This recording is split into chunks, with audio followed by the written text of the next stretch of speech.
السلام علیکم ورحمۃ اللہ وبرکاتہ۔ بسم اللہ الرحمن الرحیم۔ واعتصموا بحبل اللہ جمیعا ولا تفرقوا۔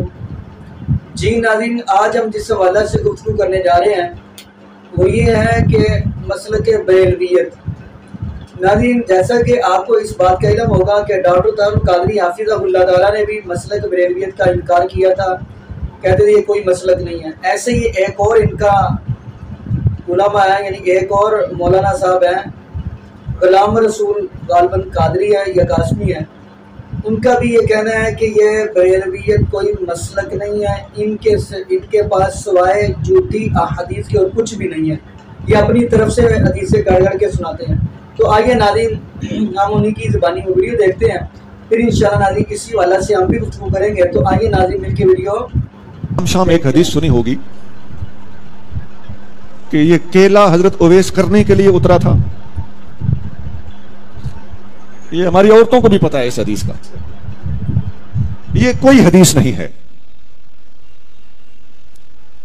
آپ نے ایک اور حدیث سنی ہوگی کہ نبی کریم صلی اللہ علیہ وسلم نے ایک بڑھیا کی گٹھڑی اٹھائی، اسے اس کی منزل مقصود تک پہنچایا، اس بڑھیا نے پھر دعا دی، بیٹا کہنے لگے کہ محمد سے بچ کے رہنا، وہ جادو کرتے ہیں معاذ اللہ۔ حضور نے فرمایا وہ جسے تم یہ کہہ رہی ہو میں وہی ہوں۔ اس پر شاعری بھی کی ہوئی ہے لوگوں نے، یہ کوئی حدیث نہیں ہے۔ وہ کوڑا پھینکنے والی بڑھیا کی عورت حدیث آپ نے سنی پڑی ہوگی، ہم نے اس کا کہیں وجود نہیں دیکھا۔ وہ حضرت بلال حبشی نے صبح کی اذان نہ دی تو سورج نہ نکلا، یہ سب کسی قوال کو کہیں سے ملی ہیں، ان کا کتابوں میں کہیں وجود نہیں ہے۔ اب بتائیے، یہ غضب صرف ہمارے مسلک میں ہو رہا ہے، کوئی اور یہ بیان بھی نہیں کرتا۔ وہ ایک جنگ میں صحابہ کرام نے دیکھا کہ فتح نہیں ہو رہی تو مسواک شروع کر دیا، تو کافر کو یوں لگا جیسے منہ میں درخت ڈالے ہوئے ہیں کہ دانت صاف کر کے ہمیں کھا جائیں گے۔ اس بات کا کہیں کوئی وجود نہیں ہے۔ میں نے کتنی ہی باتیں سنا دیا۔ وہ حضور صلی اللہ علیہ وسلم کے پاس ایک بندہ بیٹا لینے آیا تو وہ آپ نے فرمایا کہ تیرے نصیب میں بیٹا نہیں ہے۔ باہر نکلا تو امام حسین رضی اللہ تعالیٰ عنہ کھیل رہے تھے، آپ نے فرمایا 1 2 3 4، حضور باہر تشریف لے آیا، آپ نے فرمایا حسین بس۔ اب اس کا کہیں کتابوں میں کوئی وجود نہیں، محققین کے ہاں اس کا کوئی وجود نہیں۔ اس قسم کی باتیں ہیں، کچھ اور بھی بہت ہے، میں نے کافی ساری باتیں سنا دی ہیں۔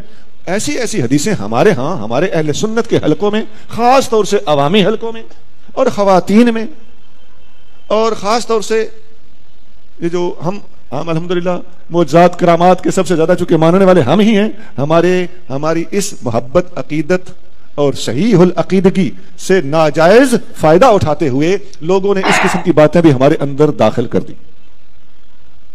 میں نے پوری احتیاط سے کام لیتے ہوئے کچھ باتیں بتائی ہیں، میرے ذہن میں اور بھی وہ حدیثیں ہیں جن کو حدیثیں کہا جا رہا ہے، وہ حدیثیں نہیں ہیں۔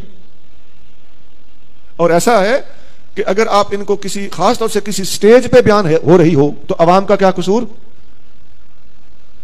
میں اپنے بیٹوں سے درخواست کروں گا کہ حدیث آپ نے کنفرم کیے بغیر کبھی بیان نہیں کرنی، اور اگر کوئی بیان کرے آپ کو پتا ہو کہ یہ حدیث نہیں ہے تو اسے ضرور سمجھانا ہے، نہیں تو دین کا بہت بڑا نقصان ہو رہا ہے اور ابھی اور ہو چلا ہے۔ جرت کوئی نہیں کرتا کسی کو سمجھانے کی اپنی عزت بچانے کے لیے۔ جھوٹ بولا جا رہا ہے، اگر آپ سمجھاؤ تو آپ کو کہے گا کہ تیری عقیدت میں فرق ہے، تیری محبت میں فرق ہے۔ نہیں جناب، یہاں سے ہمیں کوئی راستہ نکالنا ہوگا، ہمیں یہ جرت کرنا پڑے گی، ہمیں حق گوئی سے کام لینا ہوگا، ہمیں فاروق اعظم کی طرح یقول الحق ولو کان مرا، فاروق حق بولتا ہے خواہ کڑوا ہو، اس کا مصداق بننا پڑے گا۔ جی ناظرین، آپ نے یہ ویڈیو ملاحظہ فرمائی۔ ناظرین یقین مانیے، اگر قرآن کی طرف دیکھیں گے تو قرآن کہہ رہا ہے وَاعْتَصِمُوا بِحَبْلِ اللَّهِ جَمِيعًا وَلَا تَفَرَّقُوا، اللہ کی رسی کو مضبوطی سے پکڑ لے، فرقہ واریت کے اندر نہ پڑے۔ ناظرین اگر دیکھا جائے قرآن حدیث کے اندر کہیں بھی ایسا جملہ نہیں ملتا کہ فلاں مسلک فلاں مسلک فلاں مسلک۔ قرآن نے ہمیں کیا کہا ہے؟ قرآن نے ہمیں مسلمان کہا ہے۔ اگر پہلا سپارہ دیکھیں گے اس کے اندر بھی جب نبی یعقوب علیہ السلام اپنے رب العالمین کے پاس جا رہے ہیں تو اپنی اولاد کو بلا کے یہ پوچھ رہے ہیں کہ آپ میرے بعد عبادت کس کی کرو گے؟ تو انہوں نے کہا کہ الہ واحد، ہم ایک اللہ کی عبادت کریں گے۔ تو ساتھ کیا فرمایا کہ اس حال میں ہم دنیا سے جائیں گے کہ ہم مسلمان ہوں۔ اگر آپ نبی یوسف علیہ السلام کی طرف دیکھیں گے تو وہ بھی یہی کہہ رہے ہیں توفنی مسلمن والحقنی بالصالحین، کہ اللہ اس حال میں فوت کرنا، اس حال میں دنیا سے اٹھانا کہ میں مسلمان ہوں۔ اور نبی اگلی بات ہم کرتے چلے، جبکہ نبی پاک صلی اللہ علیہ وسلم نے ہمارے پاس دو چیزیں چھوڑی ہیں، ہم ان کے اوپر کیوں نہیں عمل کرتے؟ ہم دوسرے تیسری طرف کیوں دیکھتے ہیں؟ آئیے وہ بھی حدیث پڑھتے ہیں۔ فرمایا عن المقدام رضی اللہ تعالی عنہ قال قال رسول اللہ صلی اللہ علیہ وسلم ترکت فیکم امرین لن تضلوا ما تمسکتم بہما کتاب اللہ و سنت رسول۔ حضرت مقدام رضی اللہ عنہ فرماتے ہیں کہ نبی پاک صلی اللہ علیہ وسلم نے فرمایا میں آپ کے پاس دو چیزیں چھوڑ کر جا رہا ہوں۔ فرمایا جب تک آپ اس کو تھامے رکھو گے ہرگز گمراہ نہیں ہو سکتے۔ ایک اللہ کا قرآن، دوسرا نبی پاک صلی اللہ علیہ وسلم کا فرمان۔ اور بلکہ ایک حدیث یہ بھی ملتی ہے کہ نبی پاک صلی اللہ علیہ وسلم نے فرمایا میں آپ کے پاس قرآن اور اپنے اہل بیت چھوڑ کر جا رہا ہوں۔